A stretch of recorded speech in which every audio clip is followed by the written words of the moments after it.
Hi there, future scientists and math wizards. Welcome to Smile Road. I'm Sir M, and I created this channel just for you, senior high school students looking to make science and math easier, clearer, and yes, even more fun. On Smile Road, we explore exciting lessons in general science, solve real-life problems in general mathematics, and learn how these subjects connect to the world around us, from floating boats to your monthly budget. Each meeting, I'll guide you through lessons using simple explanations, real life examples, and even a few challenges to keep your brain sharp. Whether you're reviewing for exams, catching up on class topics, or just curious about how the world works, you're in the right place.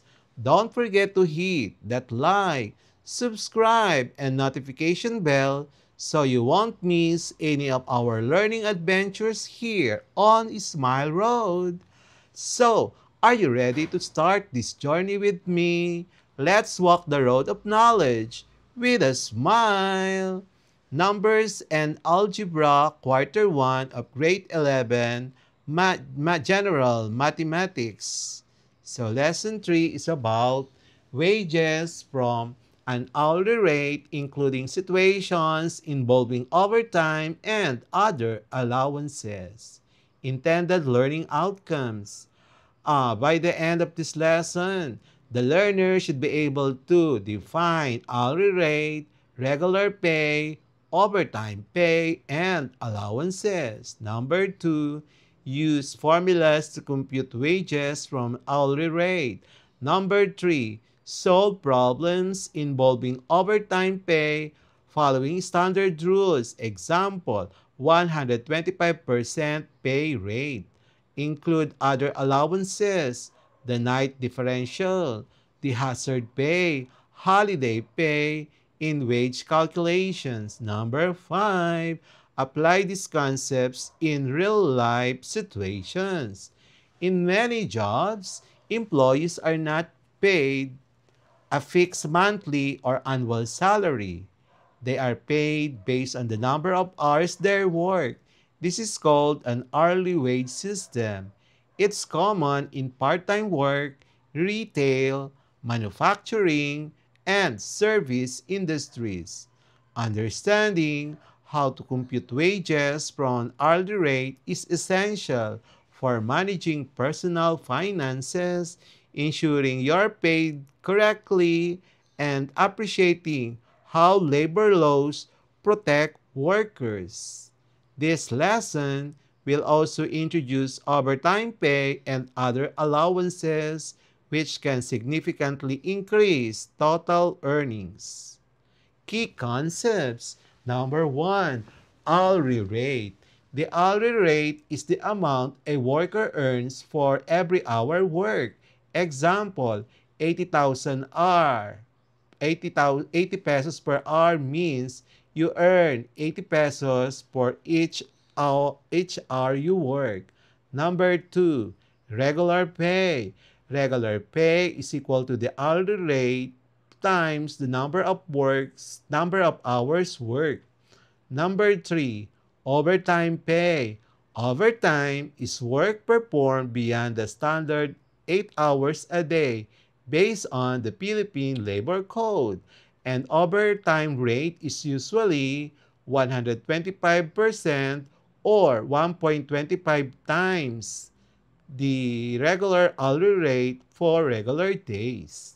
Overtime on rest days, special holidays, or regular holidays has higher rates, often 130% to 200%.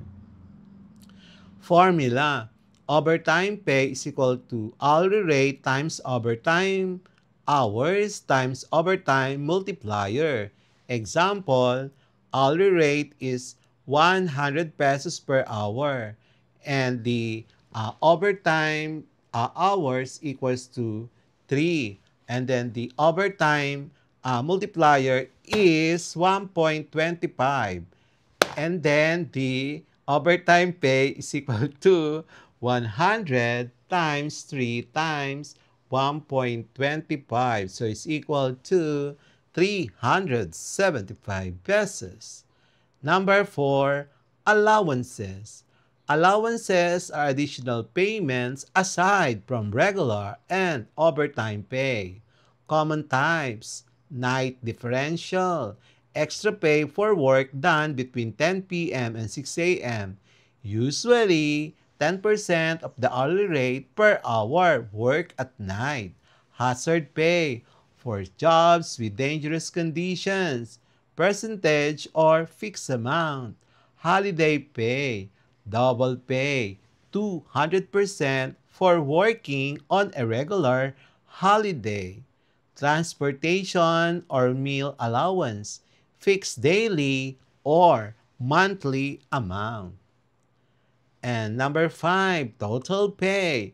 Total pay is equal to the regular pay plus overtime pay plus allowances. Step-by-step example. So situation, John works as a cashier at 90 pesos per hour. Last week, he worked 44 hours in total. He also worked 4 hours overtime on a regular day, and 6 of his hours were night shifts. His night differential is 10% of the hourly rate per hour of night work.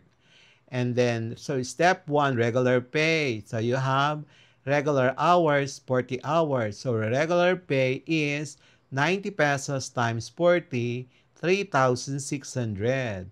Now, step number 2, overtime pay. So the overtime rate is 1.25 times 90. So that is 112 pesos and 50 cents per hour. And the overtime pay is 112 pesos and 50 cents times 4.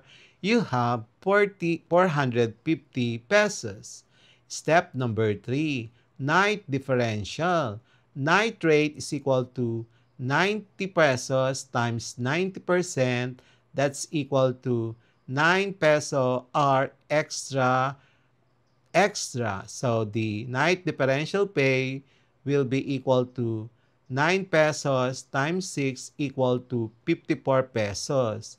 And then the step number 4, the total pay is equal to 3,600 plus 450 plus 54 is equal to 4,104.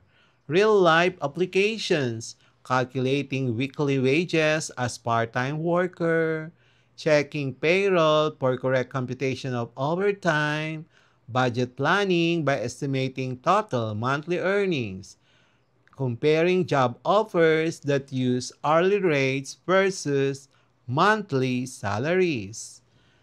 Tips: always know your hourly rate and standard work hours. Keep a personal log of hours worked, especially overtime. Understand your company's overtime and allowances policies.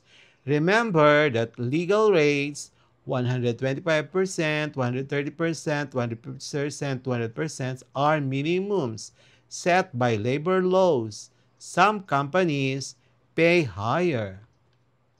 Formulas: 1. Regular pay. Regular pay is equal to the hourly rate times the number of hours worked. Overtime pay is the for the regular days. Overtime pay is equal to the hourly rate times the overtime hours times 1.25. That 1.25 means 125% of the regular hourly rate. Number 3, overtime pay on rest days, special holidays. So overtime pay is equal to hourly rate times overtime hours times 1.30. Okay, so 1.3 means 130% of the regular hourly rate. Rates may vary depending on labor laws. Number 4, overtime pay on regular holidays. Overtime pay is equal to the hourly rate times overtime hours times 2.0. 2.0 means 200% of the regular hours rate. And number 5, differential. Night differential pay is equal to hourly rate times night hours times zero point 0.1. And zero point 0.1 means 10% extra per hour work between 10 p.m. and 6 a.m. Ooh, hazard pay. Hazard pay is equal to the hourly rate times the hazard hours times the hazard percentage. Hazard percentage depends on company policy or law. Number 7, holiday pay, no overtime. Holiday pay is equal to the hourly rate times hours work times 2.0. Double pay for working on a regular holiday. Number 8, total pay. We have total pay is equal to regular pay plus overtime pay plus night differential plus other allowances. Practice problems. Number 1. A factory worker earns 85 pesos per hour and works 8 hours a day for 5 days. Calculate her total wage, total regular pay for 1 week. So given 85 pesos per hour, 8 hours per day, and then you have 5 days. So required total regular pay per 1 week, regular hours is 8 times 5, 40. So the regular pay is 85 times 40 equal to 3,400 pesos. Number 2, Carlo earns 100 pesos per hour and work 40 regular hours plus 5 hours of overtime at a rate of 125%. Find his total weekly pay. So we're given 100 pesos per hour, 40 regular hours, 5 overtime hours at 125%. So required the total weekly pay. So regular pay will be 100 pesos times 40, 4,000 pesos. The overtime pay is 100 pesos times 5 times 1.25, 625 pesos. So the total pay is 4,000 plus 625 pesos.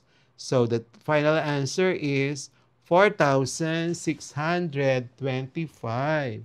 Number 3, a call center agent earns 95 pesos per hour. She worked 40 regular hours and 8 hours of night shift from 10 p.m. to 6 a.m. Night differentials is 10% of her hourly rate. Find her total pay for the week. So we're given 95 pesos per hour, 40 regular hours, 8 night hours, and the night differential 10% required the total week pay. And solution, regular pay 95 pesos times 40 pesos, and then you have 3,800. The night differential is 95 pesos times 0.10 times 8 equal to 76 pesos. And therefore, the total pay is 3,800 plus 76, and that is 3,876. And now, we will proceed to the next part of this lesson, number 3.